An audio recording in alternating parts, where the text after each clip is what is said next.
Hello बच्चों, मैं DK Mishra आपका स्वागत कर रहा हूं। अगेन एक नया टॉपिक हम मैं आपके लिए लेके आया हूं। इसका नाम है सरफेस टेंशन।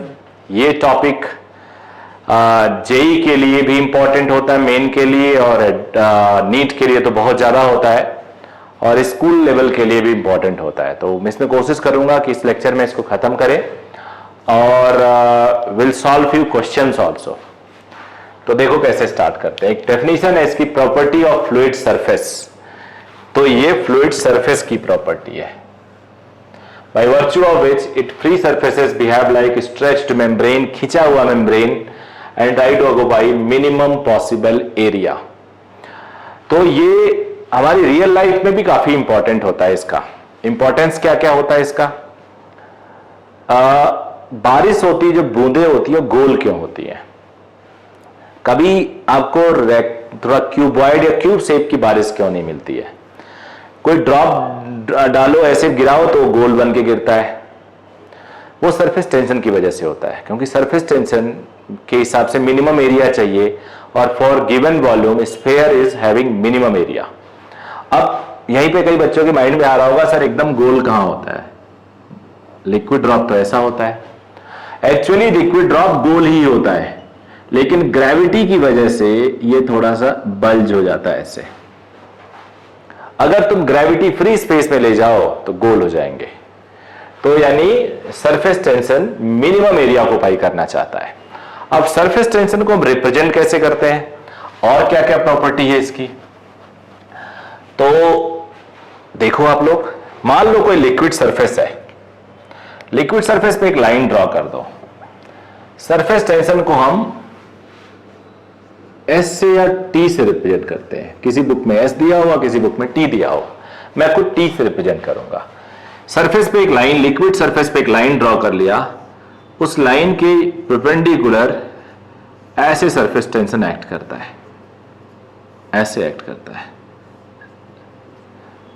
मान लो एल लेंथ है, तो सरफेस टेंशन होगा force acting on line per unit length. Force acting on this line per unit length, unit Newton पर मीटर। तो इसको ऐसे भी बोलते हैं, force acting on imaginary line at liquid surface per unit its length. ये हो गया कुछ प्रॉपर्टीज।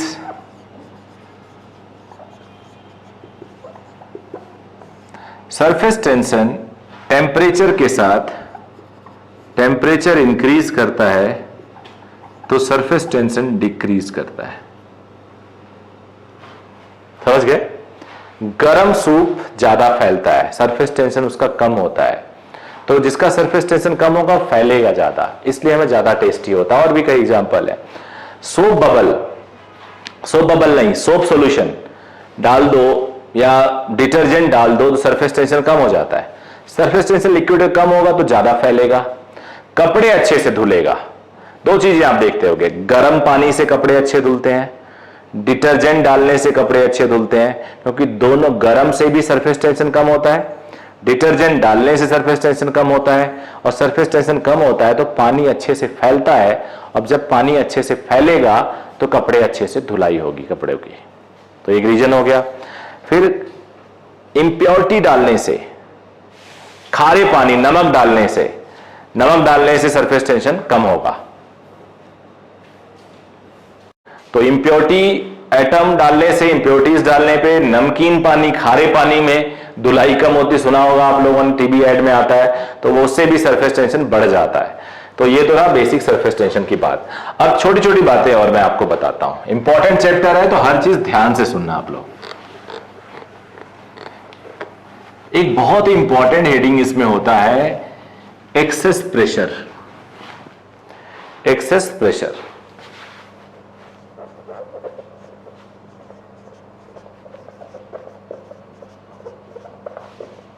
जिसे हम डेल्टा पी बोलते हैं, एक्सेस प्रेशर, डेल्टा पी। अब ये होता क्या है तो थोड़ा समझना पड़ेगा आप सब लोग को। क्या होता है, जरा इमेजिन करो कि एक बबल बना, बबल आपने फुलाया, मार्केट में आता है फुलाने वाला, बबल बना। जैसे बबल बना होगा उसी टाइम बबल को कंप्रेस किया होगा उसके सरफेस ने। बबल को कंप्रेस किया हुआ उसके सरफेस ने। तो कंप्रेशन के प्रोसेस में अंदर वाला जो गैस होगा, बबल है तो अंदर गैस होगा, अंदर वाला गैस होगा वो कंप्रेस हुआ होगा, क्योंकि उसको सरफेस टेंशन ने भी कंप्रेस किया और बाहर के प्रेशर ने भी कंप्रेस किया। तो अंदर का प्रेशर बढ़ जाता है बबल के। तो वो जो डिफरेंस है अंदर का प्रेशर और बाहर एटमॉस्फेरिक प्रेशर में, उसे ही हम कहते हैं एक्सेस प्रेशर। तो उससे पहले कुछ चीजें और जान लें जरा। इस एक्सेस प्रेशर को हम और डिटेल में करेंगे, उससे पहले 2-3 चीजें और बताता हूं आपको जो हमें इस चैप्टर में जरूरत पड़ेगी। सबसे ज्यादा जरूरत पड़ती है इस चैप्टर में सोप बबल की। इस पे क्वेश्चंस बहुत आते हैं, तो समझ लेते हैं जरा सोप बबल के नेचर को कि होता क्या है ये। सोप बबल में अंदर एक सरफेस होता है, क्योंकि हवा भरी होती है। तो डॉटेड लाइन जब भी बनाए तो समझ लो अंदर एक सरफेस है।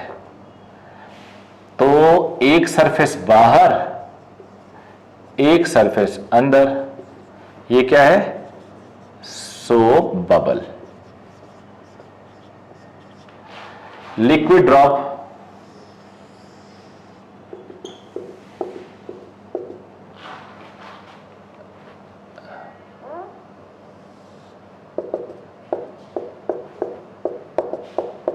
यह है लिक्विड ड्रॉप।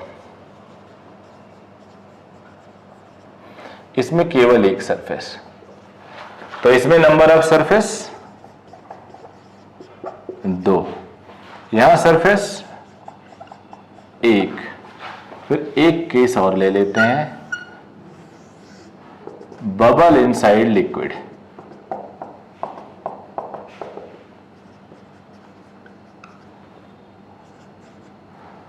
ये है बबल इनसाइड लिक्विड। यहां कितने सरफेस हैं?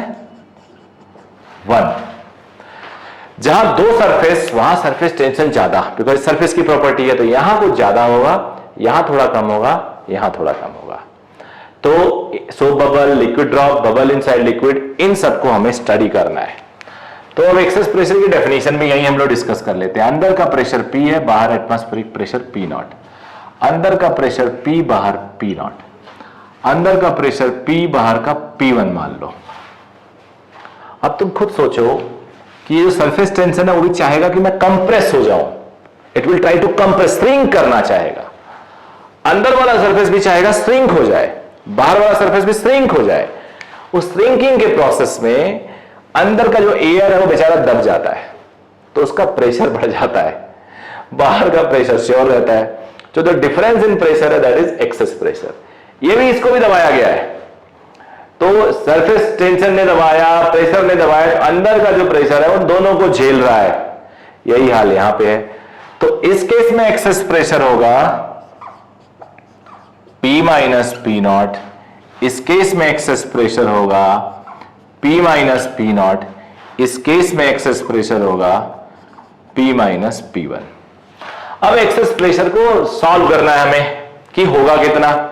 तो एक का सॉल्व करूंगा, दोनों का अपने आप आइडिया लग जाएगा आपको। और सॉल्व करने के बाद इस पे हम लोग क्वेश्चन भी करेंगे। तो मेरे पास एक इसका आइडिया है सॉल्व करने का, बेस्ट मेथड है। अगर आप उस मेथड को देखोगे तो आपको दिक्कत नहीं होने वाली है। ऐसा करते हैं, इसको फ्री बॉडी डायग्राम ड्रॉ करते हैं। और सरफेस टेंशन लाइन प्रॉपर्टी है, you know it is line property. Surface property तो है ही, बट इसका जो फोर्स हम निकालते हैं एक लाइन पे निकालते हैं। तो इसका क्रॉस सेक्शन ले लेते हैं। अब थोड़ा सोचना पड़ेगा आपको। ये ऐसे एक इसका रिंग कट कर देते हैं, ऐसे ऐसे कट कर लो, पतला सा एक रिंग चारों तरफ से। एक रिंग निकाल लिया इसका ऐसे कट करके, और रिंग को हम ड्रॉ करेंगे तो रिंग हमें ऐसे दिखेगी।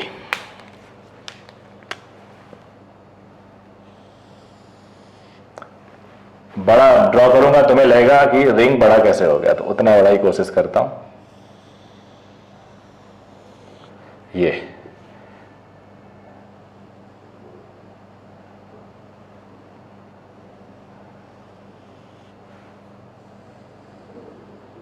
ये फ्री बॉडी डायग्राम ड्रॉ करने के लिए मैंने रेडियस आ रहा है बच्चे।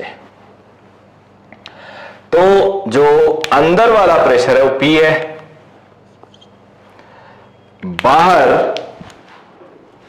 बाहर का एटमॉस्फेरिक प्रेशर इस पे चारों तरफ से प्रेशर लगा रहा है। मान लो ऐसे चारों तरफ से लगा रहा है, मैं बस 3-4 लाइन ड्रॉ कर रहा हूं। बाहर के सरफेस ने इस पे प्रेशर लगाया, वो भी चाहेगा कंप्रेस और श्रिंक हो जाए, तो ये बाहर के सरफेस टेंशन का प्रेशर। अंदर के सरफेस से ने भी सरफेस टेंशन का फोर्स लगाया, वो भी प्रेशर दे रहा है कि हमें श्रिंक होना है। तो देखो 3 टाइप के फोर्सेस जो अंदर को एक्ट कर रहे हैं। इन तीनों फोर्स से अकेला कौन लड़ रहा है? अंदर का प्रेशर लड़ रहा है अकेला। तो चलो इसको थोड़ा स्ट्रांग दिखा देता हूं, 4 लाइन दिखा देता हूं।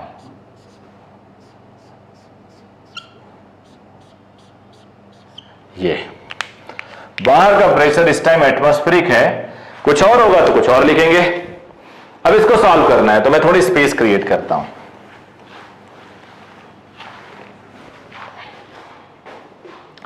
अब अगर देखा जाए तो ये जो रेड वाला है, इसके इक्वल कौन कौन से हैं? इसका इक्वल है ये ब्लैक वाला,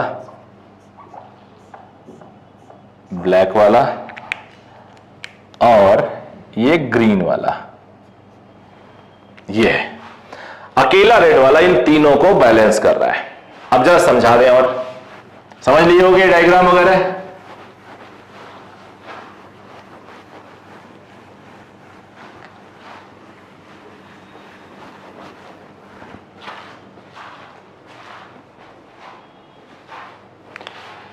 ये जो ग्रीन वाला है, ये है force due to outer pressure. Outer pressure क्या है बेटा? एटमॉस्फेरिक प्रेशर, यहां पे ATM pressure, and its value is P naught into pi R square. P naught into pi R square, because ये जो इस रिंग में जो एरिया है लिक्विड का, फ्लूइड का, वो उसका हमें एरिया चाहिए, which is pi R square. उसके बाद 2 लाइन वाला ये क्या है? Force due to outer surface tension. तुम लोग याद करो, सरफेस टेंशन था फोर्स अपॉन लेंथ, तो फोर्स क्या होगा? Surface tension into length. तो सरफेस टेंशन को T माना, लेंथ है 2 पाई आर। उस रिंग का थिकनेस नेग्लिजिबल मान लो। अगर नेग्लिजिबल नहीं है तो आउटर रेडियस अलग होगा, इनर रेडियस अलग होगा। ये 3 लाइन क्या है? Force due to inner surface tension T into 2 pi R. Okay बेटा, अब इन सब से कौन लड़ रहा है अकेला? ये रेड वाला। Force due to inner pressure, and it is P into R square. Because pressure होता है फोर्स अपॉन एरिया, तो फोर्स हो जाता है pressure into area. I hope अब समझ में आ गया होगा आपके। फोर्स निकालना है। तो अब बेटा ये थोड़ा एरो खराब हो गया, इसको सही कर देता हूं। नहीं सोचोगे जो पहले आगे लड़ाई में वही टेढ़ा होता जा रहा है। तो P into pi R square, P naught pi R square, T2 pi R, T2 pi R. तो पाई तो निपटा दो, एक आर भी, ये 2T 2T 4T,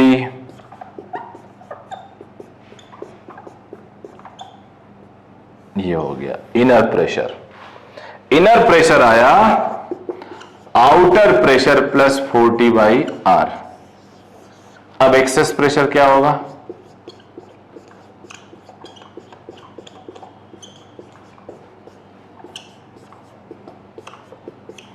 inner minus outer,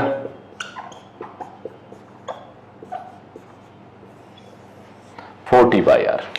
note करिए। अब एक और चीज बताता हूं। तो excess pressure soap bubble case में 40 बाई आर। सोप बबल का केस है तो उसके चक्कर में हमें आउटर सरफेस टेंशन और इनर सरफेस टेंशन लेना पड़ा। अगर ये सोप बबल नहीं होता तो क्या लेना होता बेटा? तो उस केस में हमें केवल एक सरफेस लेना होता। तो हमारे जो दो और डायग्राम थे, यानी जो लिख रहा हूं ध्यान से सुनना आप लोग, यहां पे excess pressure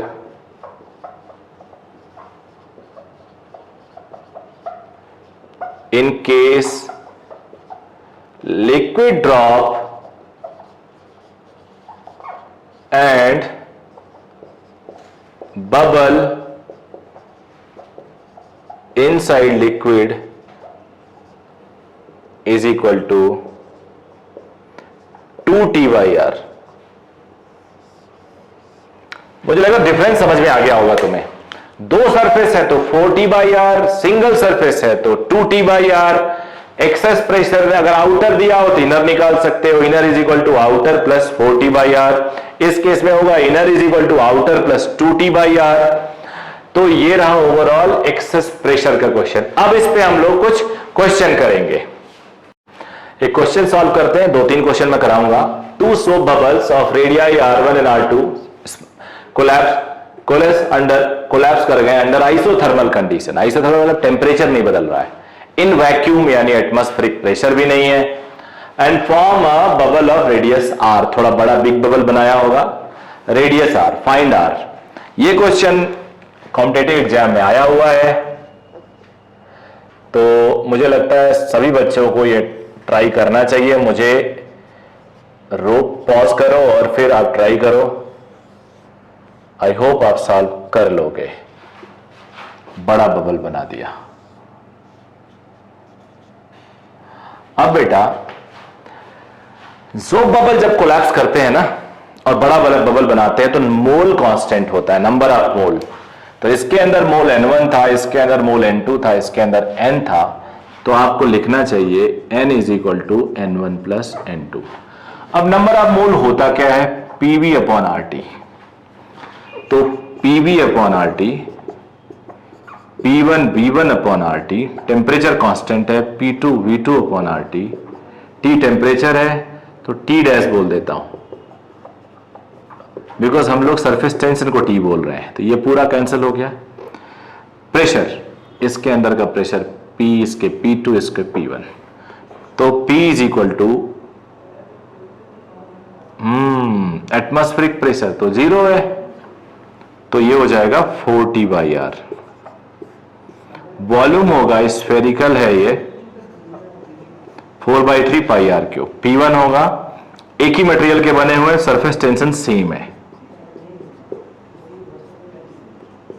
I am sorry, volume, हाँ ठीक है, वॉल्यूम सही लिखा मैंने, 4/3 पाई R1 क्यूब, 4/3 पाई R2 क्यूब। अब 40 सब में कैंसिल हो गया, 4/3 पाई सब में गया, R cube upon R, R square, R1 square, R2 square, तो R हो गया R1 स्क्वायर और R2 स्क्वायर। मुझे उम्मीद है ये क्वेश्चन आप लोगों ने सॉल्व कर लिया होगा अपने आप से। कॉपी कर लीजिए। एक और क्वेश्चन लेते हैं। Two soap bubble of radii R1 R2 collapse, partially collapse कर रहे हैं and form a double bubble. Partial, पूरी तरह से नहीं मिल गए, ये दिया था, लैंग्वेज मैंने छोटा कर दिया।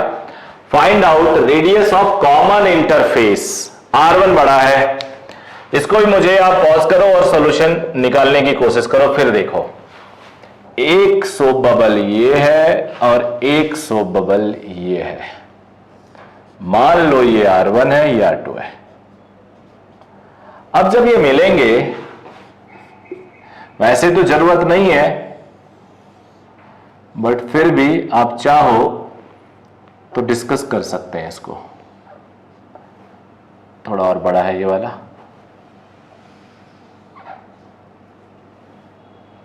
या ये हो सकता है, एक हो सकता है ऐसे। कॉनकेवनेस इस तरह से, यानी ये ज्यादा ये दबाए हुए है, कॉनकेवनेस इधर को ऐसे, यानी ये दबाया हुआ है। इसका प्रेशर P1, इसका प्रेशर P2, ये P1 ये P2, ये हो सकता है या ये हो सकता है। अगर ये सही है तो P1 बड़ा होगा, तभी P1 ने P2 को दबा रखा है। ये सही है तो P2 बड़ा होगा, P2 ने P1 को दबा रखा होगा। बट ये रेडियस जो कॉमन इंटरफेस का है ना, वो चेंज हो गया होगा। अब कौन किसको दबाए वो देखते हैं। P1 है P0 प्लस 40/R1, P2 है P0 प्लस 40/R2। अब P और R का इनवर्स रिलेशन लग रहा है कुछ, तो इसका रेडियस, और ये तो कॉमन है, 40 भी कॉमन है, जिसका रेडियस कम उसका प्रेशर ज्यादा, तो P2 ज्यादा है। तो ये सही है और ये गलत है, ये सही है। तो अब इसका कॉमन इंटरफेस का मान लो रेडियस R है, ये पता कर लेते हैं। तो अब इनका एक्सेस प्रेशर होगा P2 minus P1, radius R है तो इसे हम लिख सकते हैं 40/R। यही हम लोग सॉल्व कर लें। अब P2 माइनस P1 यहां से निकालता हूं मैं। P2 है P0 plus 40/R2 minus P0 minus हो जाएगा 40/R1, ये कैंसिल हो गया, 40 कॉमन ले लिया, 1/R2 माइनस 1/R1, ये हो गया P2 minus P1।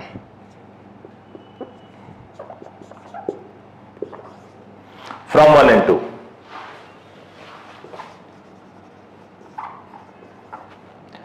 40/R 40 1/R2 minus 1/R1, तो 1/R is 1/R2 minus 1/R1। LCM ले लो तो R हो गया R1 R2 अपॉन ये। नोट कर लीजिए, बढ़िया क्वेश्चन था, और ये सारे क्वेश्चन जो पास्ट ईयर पेपर्स में आए हुए हैं। एक और question, two soap bubbles of radius R1 R2 collapse and form a big bubble of radius R दिया हुआ है, यानी if atmospheric pressure is P0 then find surface tension of the liquid. तो ये दूसरे क्वेश्चन का ही पहले क्वेश्चन का एक्सटेंशन है। अब सॉल्व कैसे करेंगे, आप इसको भी ट्राई करो बिना वीडियो देखे, वीडियो रोक के। अब इसमें छोटा बड़ा नहीं दिया हुआ है तो कैसे भी हम लोग मान लेते हैं। अच्छा, ये वैक्यूम में नहीं है तभी एटमॉस्फेरिक प्रेशर दिया हुआ है। मान लो ये R है, इसके प्रेशर, इसका P1, इसका P2, इसका P0 एटमॉस्फेरिक प्रेशर है, सरफेस टेंशन T है, वही निकालना है हमें। तो एक कंडीशन और दिया था, अंडर आइसोथर्मल कंडीशन, आइसोथर्मल, वो जरूरी है। तो आइसोथर्मल कंडीशन में नंबर ऑफ मोल कांस्टेंट करते हैं। तो नंबर ऑफ मोल लिख लिया मैंने। नंबर ऑफ मोल होता है PV upon RT, temperature T dash मान लेता हूं, P2 V2 upon RT dash, PV upon RT dash. Isothermal है, ये कैंसिल कर दो। प्रेशर होगा P0 plus 40/R1, volume 4/3πR1 cube. P2 है P0 40/R2, वॉल्यूम है 4/3πR2 क्यूब। P है P0 प्लस 40/R, वॉल्यूम है 4/3πR क्यूब। तो 4/3πR क्यूब तो कैंसिल हो जा रहा है। अब सब मल्टीप्लाई करोगे तो P0 R1 cube 40 into R1 square, P0 into R2 cube 40 into R2 square, P0 into R cube 40 into R square. अब तुम्हारे पास दो मर्जी है, एक तरफ P0 करो, उधर 40 ले जाओ, या P0 वाले को उधर को या इधर बुलाओ और 40 उधर ले जाओ। दोनों से स्लाइड चेंज आता है प्लस माइनस का, एक्चुअल वही होता है। दोनों में लिख देता हूं, एक्चुअल आंसर वही होगा, एक में ऊपर प्लस होगा, एक में नीचे साइन थोड़ा चेंज हो जाएगा। तो P0 इधर बुला लेता हूं, तो R1 cube plus R2 cube minus R cube. 40 सबको उधर ले जाता हूं, R square minus R1 square minus R2 square, तो surface tension P0/4 R1 cube R2 cube minus R cube upon R square minus R1 square minus R2 square. इसको और कैसे लिख सकते हो, 40 R cube minus R1 cube minus R2 cube upon R1 square R2 square minus R square. तो ये भी एक टाइप का क्वेश्चन हो गया। इसके बाद एक नया हेडिंग शुरू करते हैं।